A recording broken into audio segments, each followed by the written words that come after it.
Cristo. Jesus não veio destruir a lei, o que quer dizer a lei de Deus. Ele veio cumpri-la, ou seja, desenvolvê-la, dar-lhe o seu verdadeiro sentido e apropriá-la ao grau de adiantamento dos homens.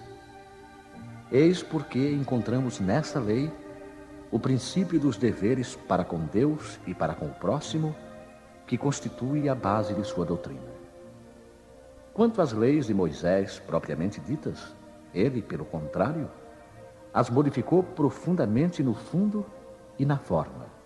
Combateu sem cessar o abuso das práticas exteriores e as falsas interpretações, e não podia fazê-las passar por uma reforma mais radical do que reduzindo-as a estas palavras: amar a Deus sobre todas as coisas e ao próximo como a si mesmo. E ao acrescentar: esta é toda a lei e os profetas.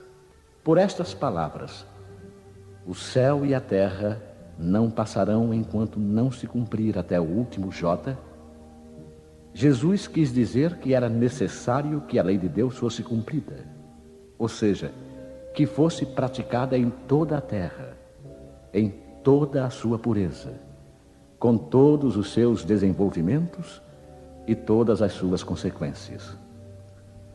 Pois de que serviria estabelecer essa lei se ela tivesse de ficar como privilégio de alguns homens ou mesmo de um só povo? Todos os homens, sendo filhos de Deus, são, sem distinções, objetos da mesma solicitude. Mas o papel de Jesus não foi simplesmente o de um legislador moralista, sem outra autoridade que a sua palavra. Ele veio cumprir as profecias que haviam anunciado o seu advento. Sua autoridade decorria da natureza excepcional do seu espírito e da natureza divina da sua missão.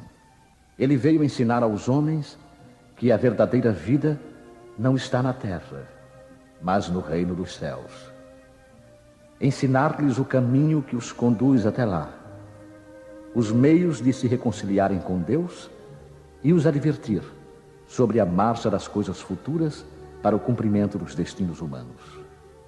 Não obstante, ele não disse tudo e, sobre muitos pontos, limitou-se a lançar o germe de verdades que ele mesmo declarou não poderem ser então compreendidas.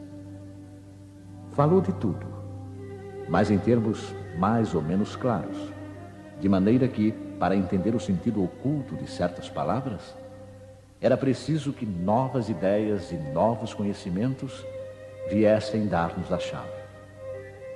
Essas ideias não podiam surgir antes de um certo grau de amadurecimento do espírito humano. A ciência devia contribuir poderosamente para o aparecimento e o desenvolvimento dessas ideias. Era preciso, pois, dar tempo à ciência para progredir.